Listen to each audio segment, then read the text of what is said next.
आप सबका धन्यवाद जो हमारे पार्टी द्वारा अखिल भारतीय कांग्रेस कमेटी द्वारा आयोजित इस प्रेस कॉन्फ्रेंस में पहुंचकर हमारी बात लोगों तक पहुंचाने के लिए आपने समय दिया।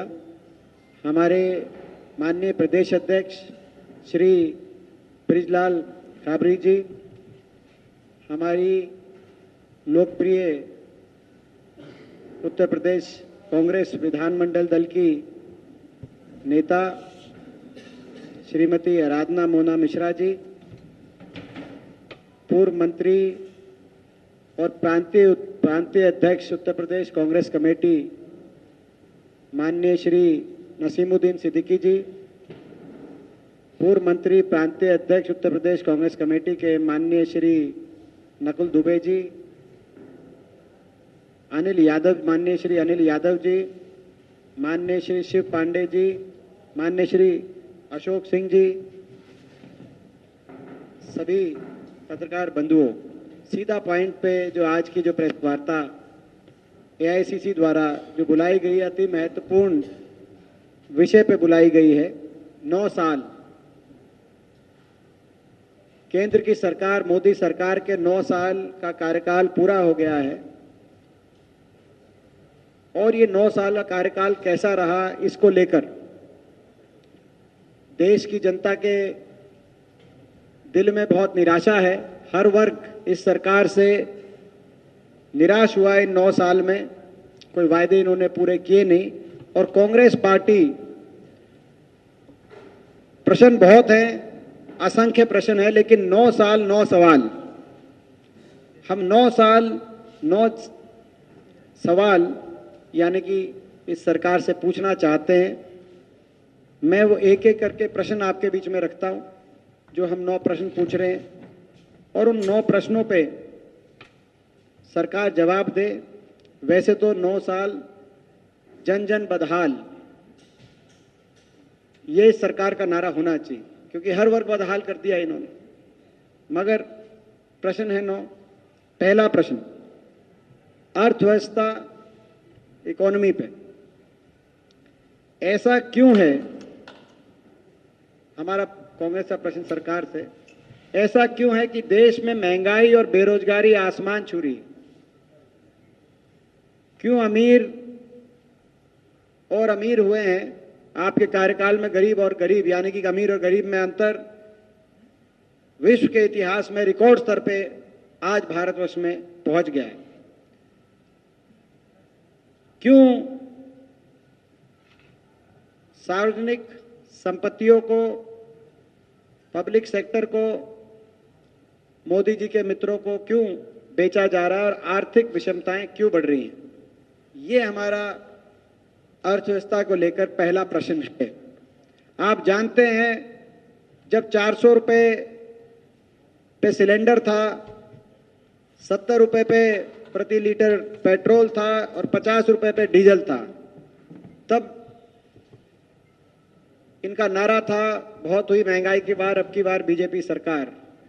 अब ये कह रहे हैं कि महंगाई पे निमंत्रण पा लिया गया है, तो क्यों वही सिलेंडर 1150 पे है, पेट्रोल 95 से 100 रुपए पे पहुंच चुका है और डीजल 90 से ऊपर पहुंच चुका है?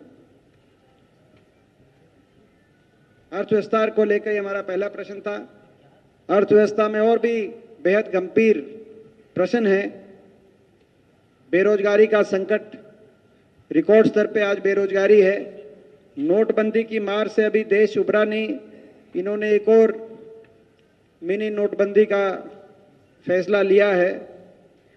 टैक्स टेररिज्म चरम सीमा पर है और छोटे और मध्यम उद्यमों की कीमत पर पीएम के कुछ चुने हुए उद्योगपति मित्रों को फायदा पहुंचाया जा रहा है। दूसरी ओर असमानता, गरीबी, भुखमरी और कुपोषण में रिकॉर्ड वृद्धि हुई। ये डिटेल आपको हम अपने प्रेस नोट में देंगे। अगला प्रश्न हमारा, दूसरा प्रश्न, पहला अर्थव्यवस्था का हो गया। दूसरा हमारा प्रश्न है एग्रीकल्चर और किसान। ऐसा क्यों है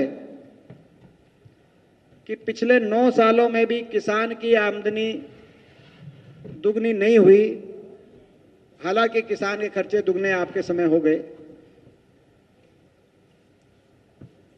डीजल लगभग दुगना, फर्टिलाइजर की कीमत लगभग दुगनी,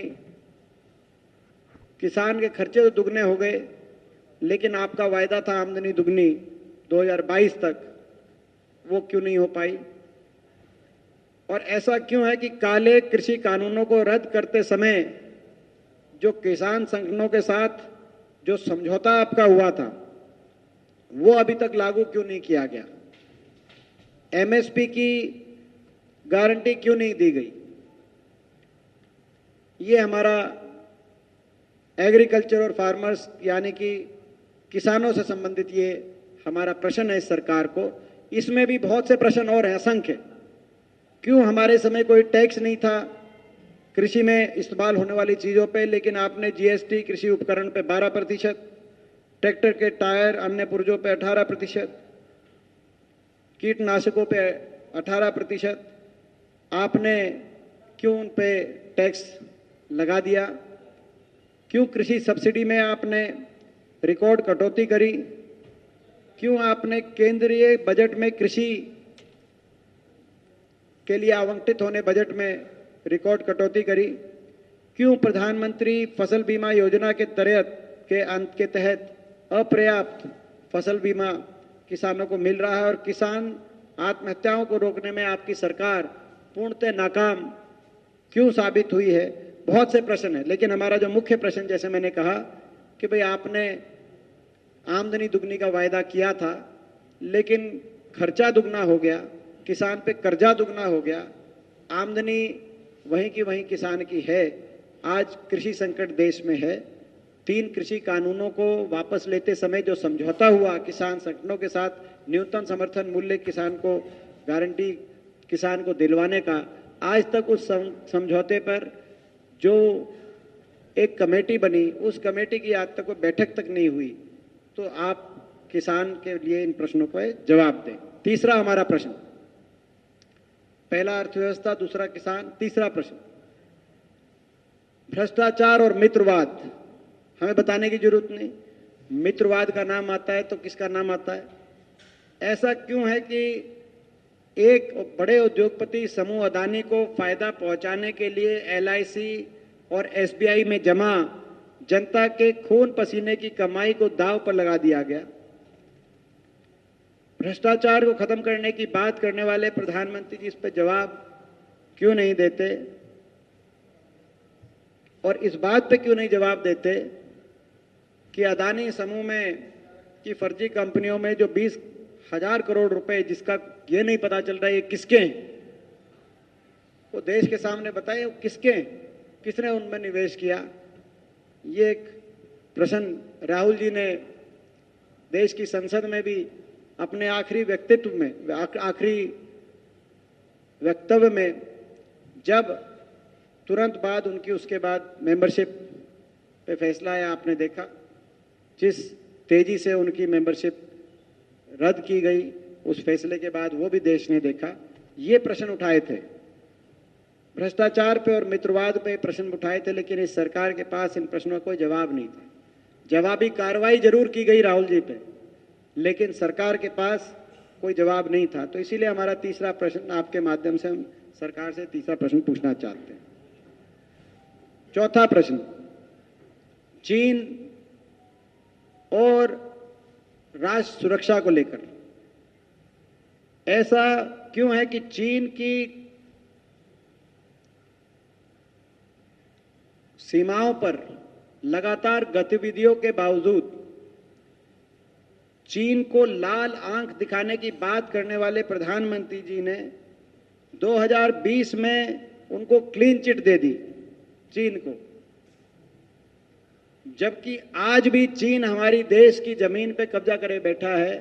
ये हमारी देश की फौज भी और फौज के हमारे आला अफसर भी इस बात को ना सिर्फ कह चुके हैं, मगर वो इस बात का भी संकल्प ले चुके हैं कि भाई उनका हमें अपना कब्जा छुटाना होगा। लेकिन प्रधानमंत्री जी ने 2020 में उन्हें क्लीन चिट दी। किस आधार पे दी? और उसके बाद से चीन को लेकर ये सरकार चुप्पी, चीन के मामले पे सरकार ने चुप्पी क्यों साधी हुई है, ये हमारा चौथा प्रश्न है। हमारा पांचवा प्रश्न, चौथे प्रश्न में भी हमारे कई अंदर असंख्य राष्ट्र सुरक्षा को लेकर असंख्य ऐसे प्रश्न हैं जो हम आपके बीच में रख सकते हैं।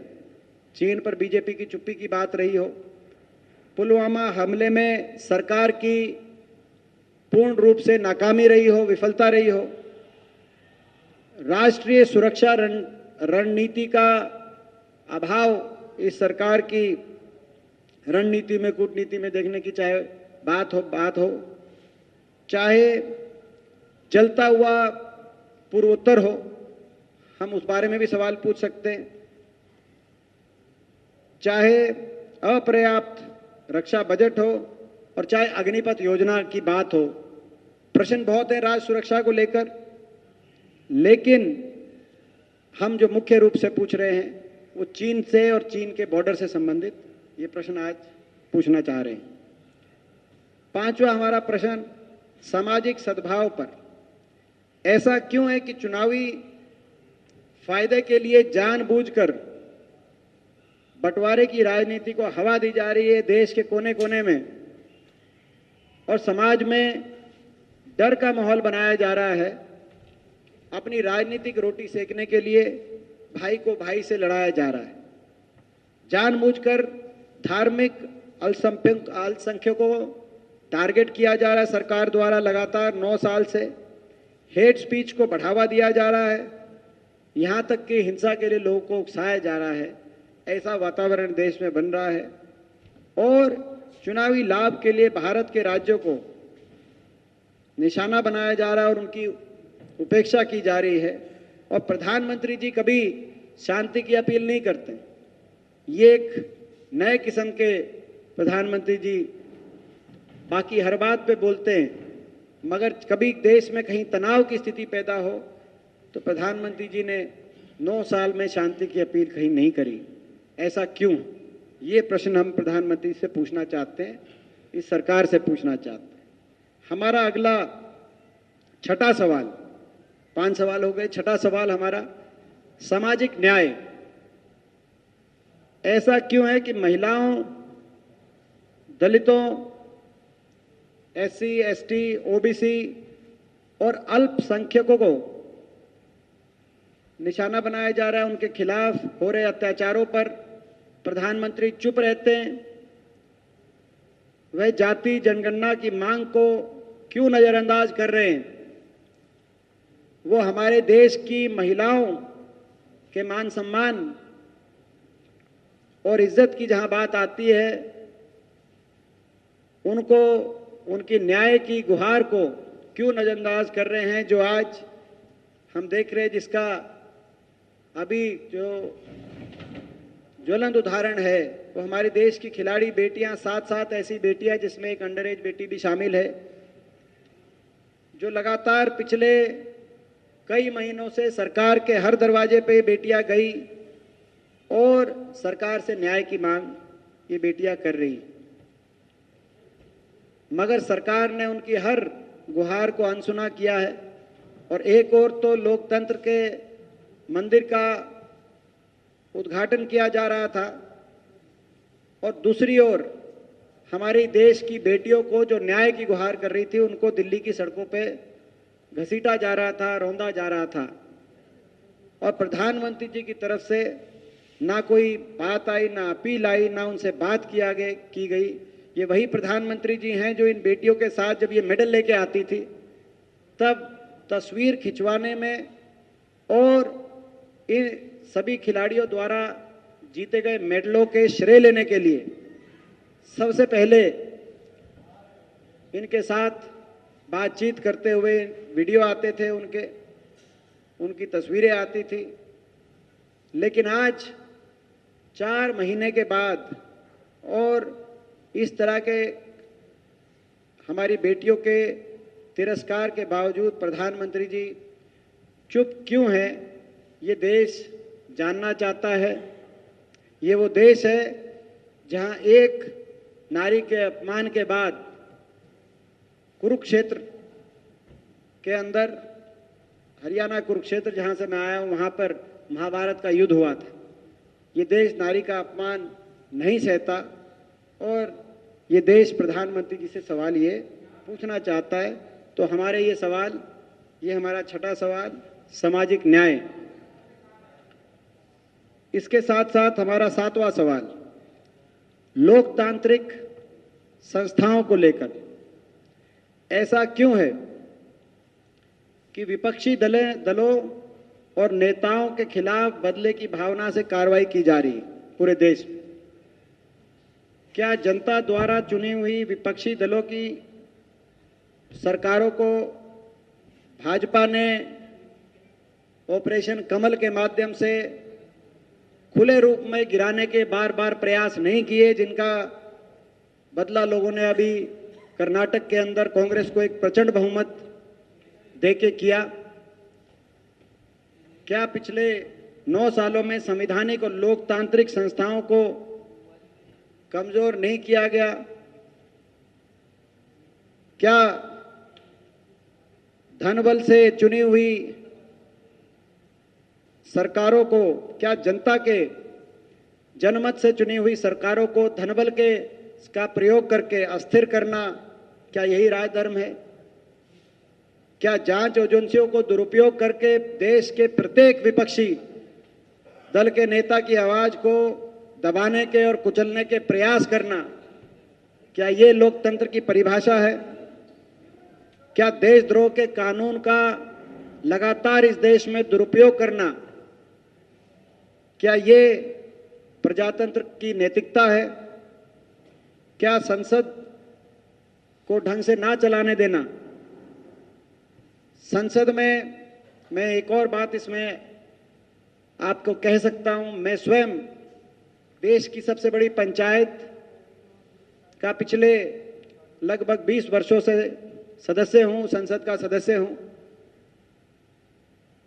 हर तरह का हमने वहां सदन में वातावरण देखा इन 20 वर्षों में, लेकिन ये पहली बार हुआ है जब राहुल जी की मेंबरशिप को जिस रूप से निरस्त किया गया, जब सूरत कोर्ट के अंदर एक जजमेंट आई और रातों रात उसका स्पीकर ने संज्ञान लेते हुए अगले दिन कार्रवाई करी। बुलेट ट्रेन अहमदाबाद से बंबई तक पहुंचने जा रही थी, लेकिन बुलेट ट्रेन सूरत से दिल्ली पहुंच गई। और उसके बाद सत्ता दल के सांसदों ने ही संसद नहीं चलने दी। ये हमने 20 साल के मेरे अनुभव में और उससे पहले भी ये पहली बार ऐसा हुआ है। विपक्ष तो कई बार किसी न किसी बात को लेकर सदन की कार्रवाई के समय जनता की आवाज उठाने के लिए वेल में आती है या सरकार से या सभापति से आग्रह करता है विपक्ष कि इस विषय पे चर्चा हो, इस तरह का कई बार, लेकिन संसद सत्तारूढ़ दल के सांसद ही ना चलने दे, ऐसा हमने पहली बार देखा। तो ये क्या संसद क्यों आप एक जो संवैधानिक हमारी संस्था है उसकी कार्यशैली को, कार्यप्रणाली को आप तार नहीं कर रहे? ये सारे सवाल हमें हमारे लोकतांत्रिक और संवैधानिक संस्थाओं को कमजोर बनाने के सरकार के कुप्रयासों को लेकर है।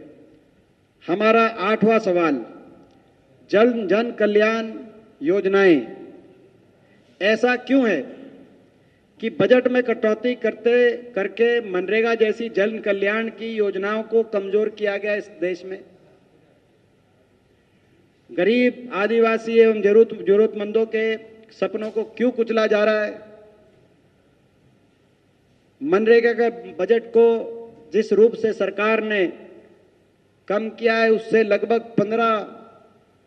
15 लगभग करोड़ परिवार देश में प्रभावित हो रहे हैं।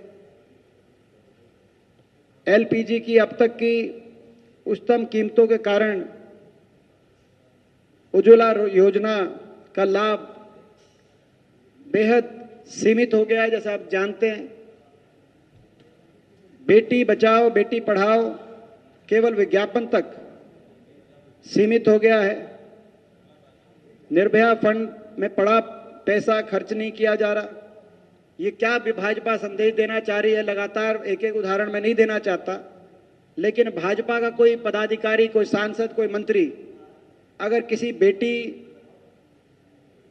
द्वारा किसी ऐसे पदाधिकारी पर, किसी सांसद मंत्री पर कोई गलत हरकत के आरोप लगते हैं तो सारी सरकार उसके बचाव में, भाजपा उसके बचाव में आ जाती है, कोई कार्रवाई होती नहीं।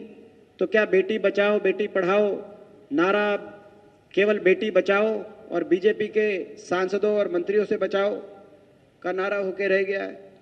ये सारे प्रश्न उठते हैं, लेकिन जैसे हमने कहा कि हमारा मुख्य प्रश्न जो इसमें है वो आपको इसी रूप से बुजुर्गों, विधवाओं, विकलांग लोगों को अपर्याप्त पेंशन की बात रही हो, दलितों, आदिवासियों, ओबीसी, अल्पसंख्यकों छात्रवृत्ति छात्रवृत्ति जो बंद हो गई है उसकी बात रही हो, और चाहे स्वच्छ भारत अभियान की सफलताओं को जिस रूप से बढ़ा चढ़ाकर एक और पेश किया गया, लेकिन वास्तविकताओं को पूर्ण रूप से ढक दिया गया, चाहे वो बात रही।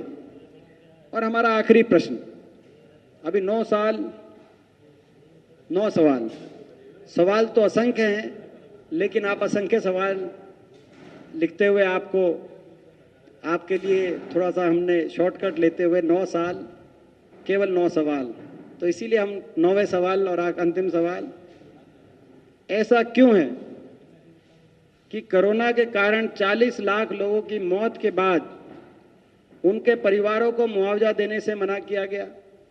बार बार कांग्रेस पार्टी द्वारा, राहुल जी द्वारा मांग करने के बावजूद क्यों अचानक लॉकडाउन करके लाखों कामगार साथियों को घर जाने के लिए मजबूर किया गया और उनके हाल पर उनको छोड़ दिया गया? असंख्य लोगों ने असंख्य पीड़ाओं का सामना किया। मोदी सरकार ने, सब जानते हैं, कोविड के गंभीर खतरों को लेकर मिल रही चेतावनी को पूर्ण रूप से पहले नजरअंदाज किया, फिर 4 घंटे के नोटिस के साथ लॉकडाउन करके जो गरीब कामगार, श्रमिक करोड़ों की संख्या में जो हमारे देश को आगे लेके जाने के लिए अपना योगदान दे रहे हैं, उनको उनके हाल पर छोड़ दिया गया। ऐसी असंवेदनशील सरकार आज देश में है जिसका आप देख रहे हैं।